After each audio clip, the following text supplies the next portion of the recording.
Boa noite, Roger. Boa noite, Zé. Boa noite Alberto, a todos. Rádio Gaúcha. Roger, antes do início do campeonato, terminados os campeonatos regionais, pelo menos a maioria, e quando se faziam previsões sobre o Campeonato Brasileiro, o Inter aparecia e não era só as previsões de imprensa, a própria expectativa da torcida, a expectativa de quem analisava o futebol, quem analisa o futebol, apaixonado ou não, botava o Inter num patamar muito próximo, para não dizer igual, a clubes como Flamengo, Palmeiras, Botafogo, na candidatura ao título brasileiro. Muito bem. Passadas 9 rodadas do Campeonato Brasileiro, o Inter está com uma pontuação de 1 ponto a mais do que a zona de rebaixamento. Isso é mais de 25% do campeonato. Estavam tão erradas assim essas pessoas quando fizeram tais previsões? Superestimaram o Inter? O que aconteceu que agora a situação é essa no Campeonato Brasileiro e que não é aquela que se preconizava que o Inter seria um dos ponteiros da competição? E só mais uma curiosidade apenas. Por que o intervalo do Inter durou menos de 13 minutos? O intervalo no vestiário. O Inter levou bem menos de 13 minutos para ir para o vestiário e voltar no intervalo. Obrigado. Eu acho que as previsões não estavam erradas, só que elas estavam sendo feitas apenas para uma competição, Zé. Sem contar que nós, nesse intervalo, nós jogaríamos mais 2 competições e jogos no intervalo a cada 3 dias. Em função do que a gente vinha rendendo no campeonato regional até aquele momento e o que a gente tinha feito de bom na campanha de recuperação do ano passado. Eu acho que elas não foram exageradas, não.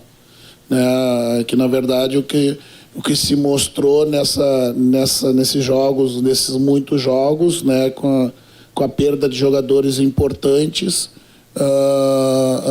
a gente não conseguiu manter o mesmo nível de atuação em jogos a cada 3 ou 4 dias. E esse não tem sido um problema apenas nosso. Esse tem sido um problema daquelas equipes que jogam 3 competições simultâneas.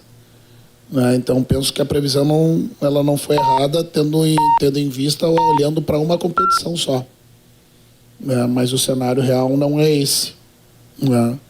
E com relação ao intervalo, porque tudo que eu precisava dizer ele foi dito num período mais breve. Não foram menos que 13 minutos, foi por aí. O adversário que entrou atrasado no campo. E quanto foi? Deu menos, deu acho que 12, 11, uma coisa assim.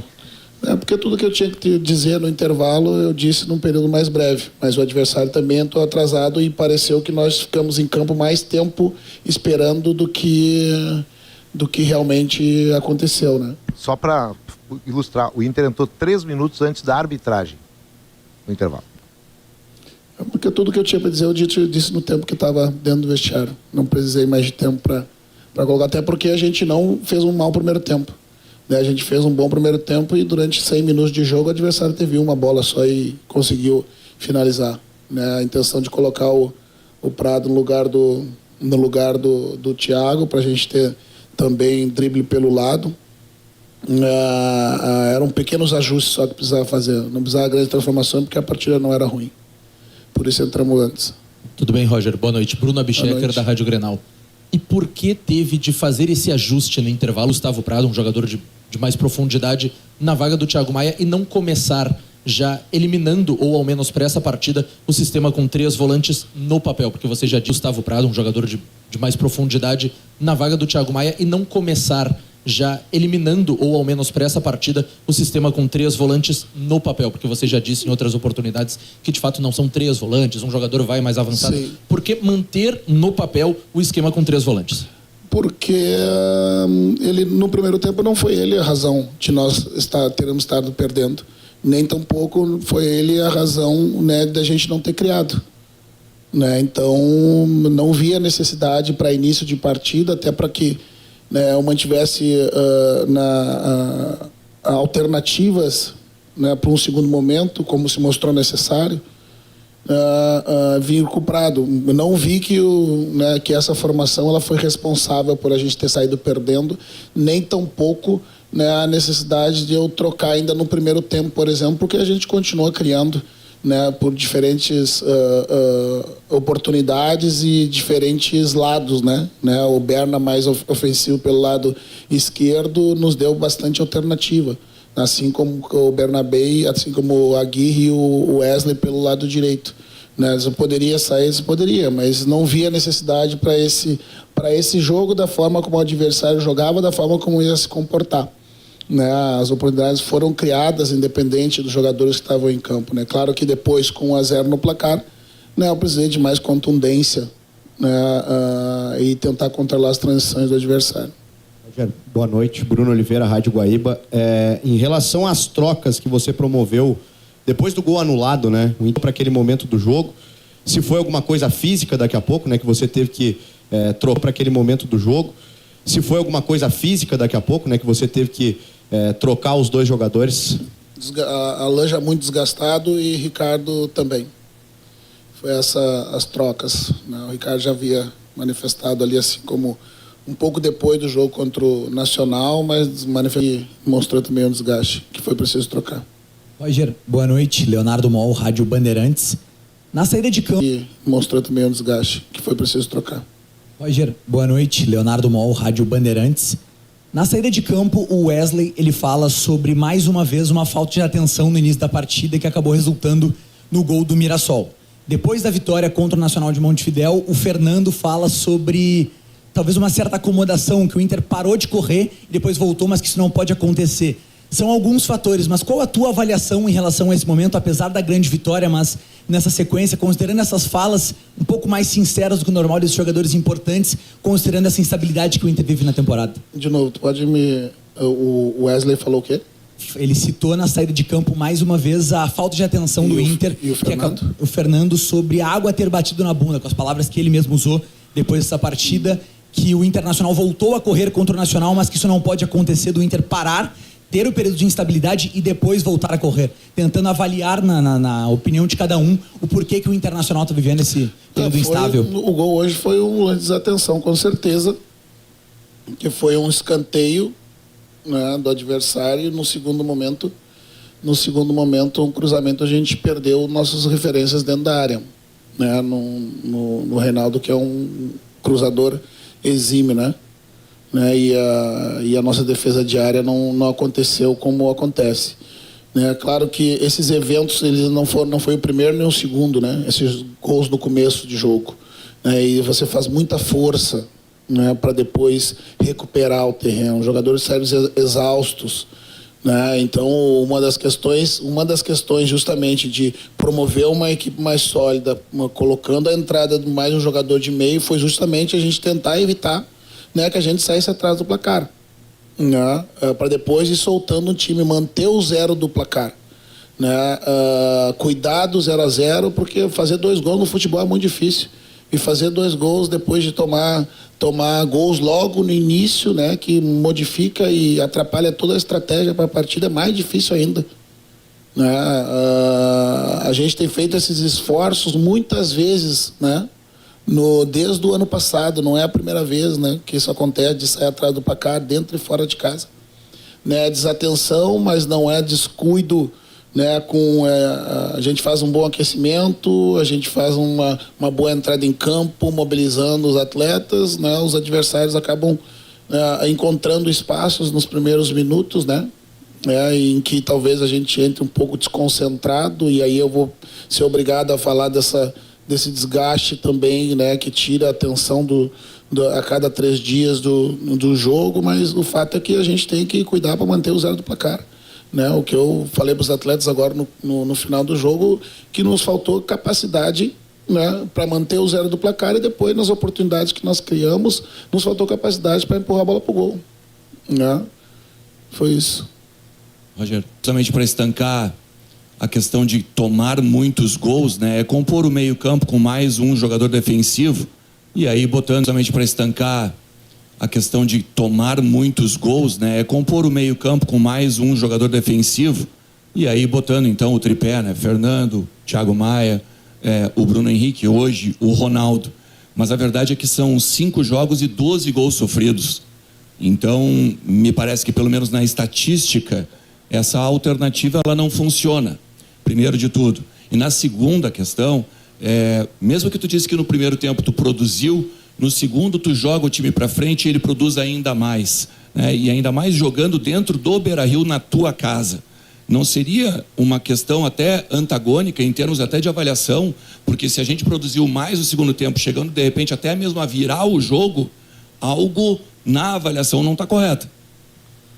Não, se você analisar, né, individualmente os gols que nós sofremos, né, estando com essa formação, né, poucos deles têm relação com você ter a sustentação.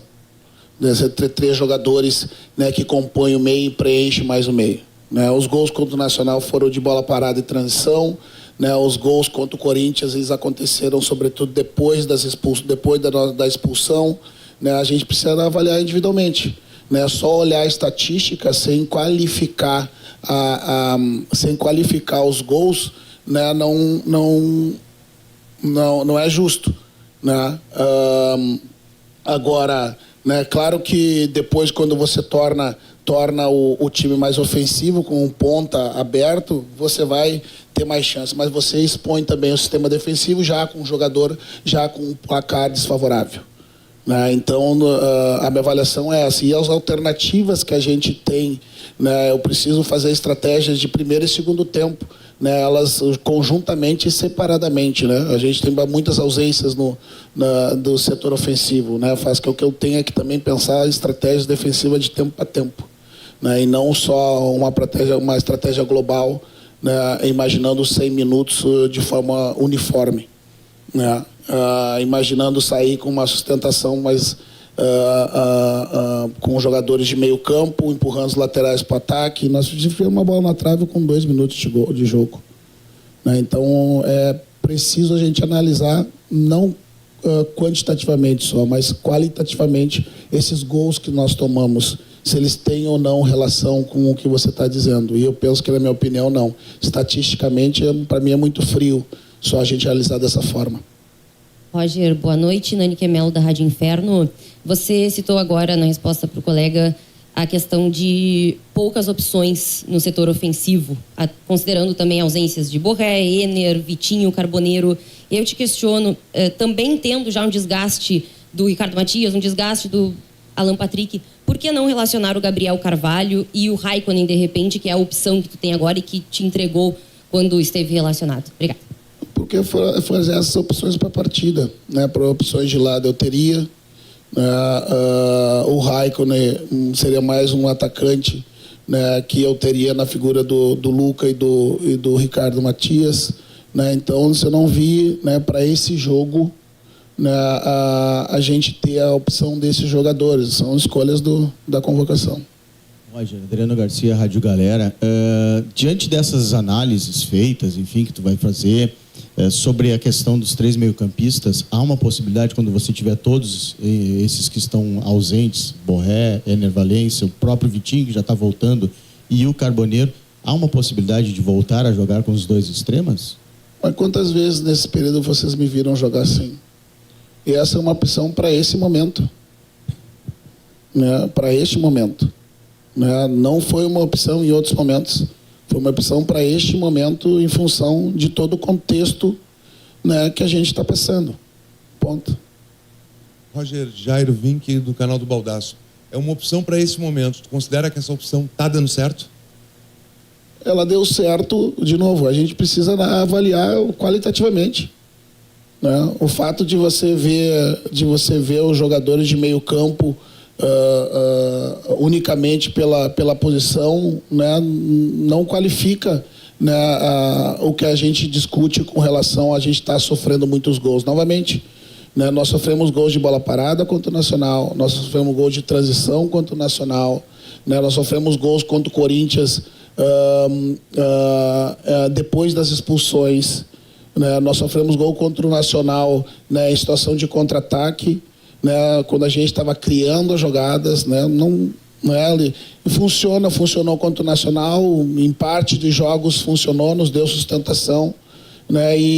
Mas, novamente, o número de ações que a gente cria com esses jogadores ou com jogadores mais leves na beiradas, eles só mudam a característica, mas o número de oportunidades que a gente cria, elas continuam acontecendo, né? Talvez com exceção do jogo contra o Nacional, num primeiro tempo, que a razão da gente não ter a bola não foi exclusivamente o fato de ter 3 jogadores no meio campo, né? Foi porque a gente não conseguiu reter coletivamente depois que retomava a bola e devolvendo para o adversário, né? Pode ser que tenha alguma relação, mas não vejo essa relação direta, tão direta quanto vocês imaginam nela.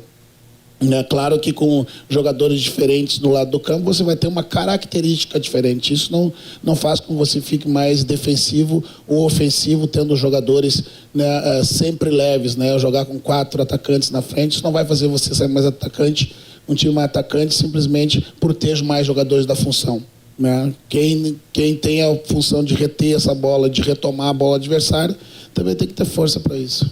É preciso qualificar, né, e não só quantificar, né? Eu faço as avaliações todos os momentos, né? E novamente, né, em alguns momentos pode ter relação, mas outras não, na totalidade não. Rafael de Verge, GZH, na próxima quarta, na próxima quinta, tem o Maracanã no Orlando Scarpelli, depois o Sport no Recife e depois o Bahia na última rodada da Libertadores. Como é que se faz? Qual é o planejamento que já tem para essa sequência aí? Tem um mata-mata, mas contra um adversário da Série D, que por mais que tenha muito respeito, o jogo é em Florianópolis, né? São eles que viajam. Depois tem uma rodada importante do Brasileirão, dada a situação do Inter, e a classificação na Libertadores. Não, planejamento a gente faz dia a dia, né? A gente faz um macro, né? Eu não levei o Vitor, né, em função da sequência, e o Fernando também, né?